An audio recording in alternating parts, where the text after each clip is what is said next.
Olá pessoal, tudo bem? Vim aqui fazer mais um vídeo para vocês. Lembra da apostila 6? Que eu fiquei de dividir em algumas partes para a gente ir devagarinho fazendo para aprender legal sobre figuras de linguagem. Então, hoje eu vou falar sobre a parte das figuras de linguagem, que são as figuras de pensamento.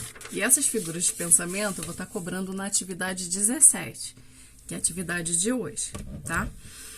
Então, eu vou começar primeiro a falar sobre a antítese das figuras de pensamento, que é uma figura bem simples. Por quê? Ela consiste o quê? Na utilização de dois termos que contrastam entre si. O que quer dizer isso? O sentido dessas palavras são sentidos opostos. Por exemplo, no exemplo da apostila de vocês está assim: o mito é o nada, que é tudo. Nada e tudo são palavras opostas, por isso que a gente chama de antítese.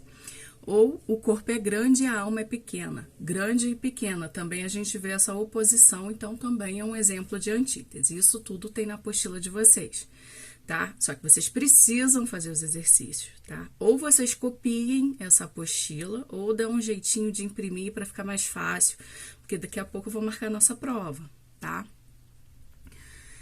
E essa é a antítese, essa oposição de ideias. Agora eu vou falar sobre o paradoxo. O paradoxo é um pouquinho mais complicado e vocês têm que tomar cuidado para não confundir com a antítese. Por quê? O paradoxo, ele significa o quê? Uma opinião contrária. Opinião contrária. Porque ele é fundamentado na contradição lógica das ideias. É como se nós tivéssemos duas ideias numa mesma frase. E uma está se contradizendo, está se opondo, está contrapondo a outra.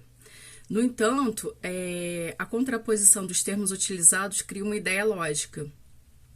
Como assim, professor? Não está entendendo nada. Quando eu digo assim para vocês: se quiser me prender, vai ter que me soltar. Você tem que tomar cuidado para não confundir essa frase com antítese. Por quê? Prender e soltar.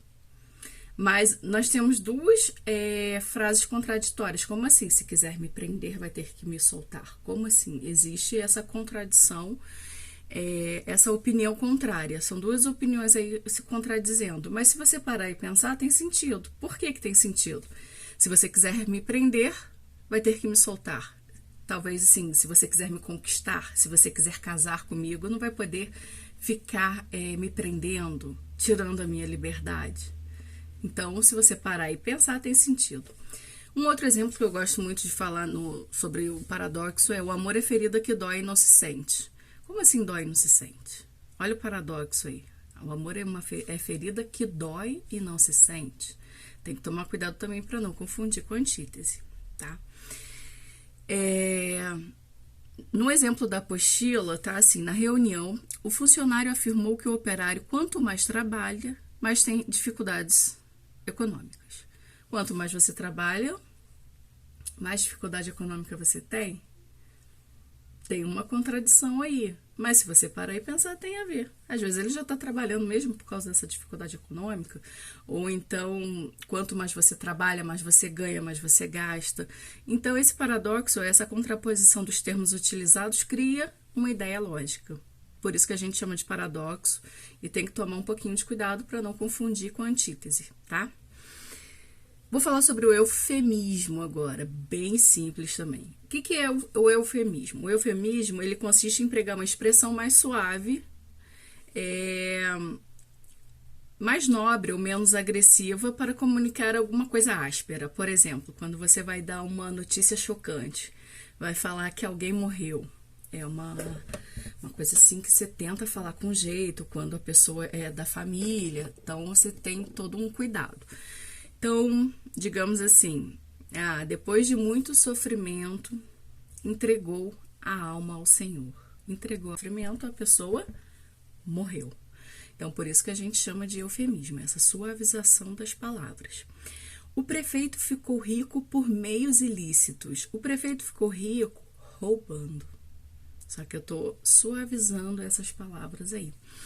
Fernando faltou com a verdade. A pessoa que falta com a verdade, ela mente. Então, Fernando mentiu. Então, nessa suavização, tá? A gente vai chamar de eufemismo, certo? Agora eu vou falar um pouquinho sobre a ironia. O que que é ironia? Bem simples também. A ironia, ela consiste em dizer o contrário do que se pretende dizer. Por exemplo, nossa, como você foi bem na última prova. Não tirou nem a nota mínima. Então eu tô sendo irônica, né? Se eu tô dizendo, primeiro eu disse que ele foi bem na prova. Nossa, como você foi bem na prova, não tirou nem a nota mínima. Então existe uma ironia aí, tá? Ou quando eu digo assim, tá na apostila essa aqui. Parece um anjinho aquele menino. Briga com todos que estão por perto. Ironia. Tô ironizando. Nossa, ele parece um anjinho. Briga com todo mundo. Tá? Então, essa ironia, ela consiste em dizer o contrário de uma forma satirizando mesmo, tá? Já falando propositalmente com as pessoas. Agora, hipérbole. A hipérbole também é bem simples, tá, gente? Ela é hiper. O que lembra hiper? Grande, exagerado. Então, é a expressão intencionalmente exagerada. Ela tem o intuito de realçar uma ideia. Por exemplo, quando eu digo assim, já falei 1 milhão de vezes para vocês fazerem silêncio. Exagero, né? Imagina a gente lá na sala de aula, vocês conversando o tempo inteiro, e eu vou e falo, gente, já pedi 1 milhão de vezes para vocês fazerem silêncio. Isso é o quê? Uma hipérbole, né? O exagero, 1 milhão de vezes. Farei várias vezes, mas 1 milhão também é exagero. Ou quando eu digo assim, rios te correrão dos olhos se chorares. Nossa, vai chorar tanto que vai correr rios. Então, isso também é uma hipérbole, é um grande exagero, certo? Agora eu vou falar sobre a prosopopeia, que também pode ser chamada de personificação. Então, o que é essa prosopopeia, também chamada de personificação? É você atribuir ações ou qualidades de seres animados a seres inanimados, ou características humanas a seres não humanos. Então, o exemplo que eu dei aqui, eu vou falar dos exemplos da apostila, tá? Assim, as pedras andam vagarosamente. As pedras andam. Andar é uma característica nossa, não das pedras. O livro é um mundo que fala. Um mundo que fala, o livro fala. Um mundo que fala. Um surdo que ouve, um cego que guia. A floresta gesticulava nervosamente diante da serra. Não são características da floresta. O vento fazia promessas suaves a quem o escutasse. O vento fazendo promessa? Não. Então, o que é? A gente está atribuindo características que são nossas a seres inanimados, tá? Vou falar sobre apóstrofe. Para falar sobre apóstrofe, vocês vão ter que lembrar um pouquinho sobre o que é vocativo. O que é vocativo? É aquele que eu invoco na frase. Maria, presta atenção no que eu estou falando. Maria, vírgula, sempre depois de um vocativo tem vírgula, presta atenção no que eu estou falando. Então, apóstrofe nada mais é do que essa invocação de alguém ou de alguma coisa personificada, tá? Quando eu rezo o Pai Nosso, vírgula, que estás no céu. Então, essa invocação do Pai Nosso, do Pai, também a gente vai chamar de apóstrofe, tá? Ou aquela música assim, liberdade, liberdade, abre as asas sobre nós, das lutas na tempestade, daqui ouçamos a tua voz. Liberdade, liberdade, quem que eu tô invocando? Liberdade, liberdade. Então, a gente vai chamar essa figura de linguagem de apóstrofe, tá?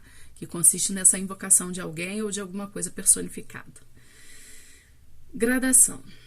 Gradação é só você pensar o que é uma coisa gradativa. O que é essa gradatividade, né? Quando a gente fala assim, o ser humano nasce, cresce, pode se reproduzir e morre.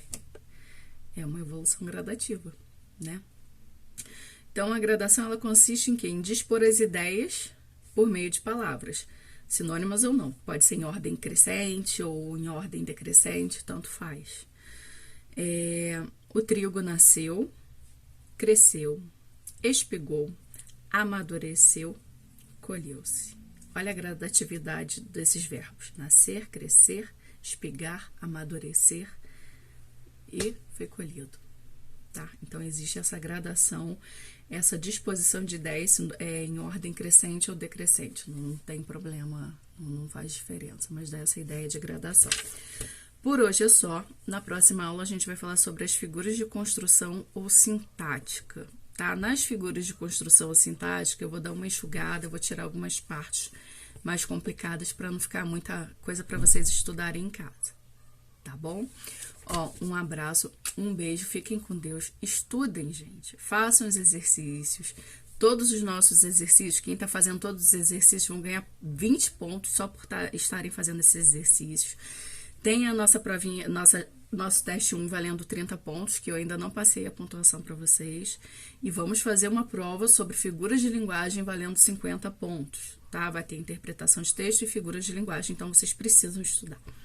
Tá bom? Um beijo, me procurem, fiquem com Deus e façam os exercícios. Um beijo.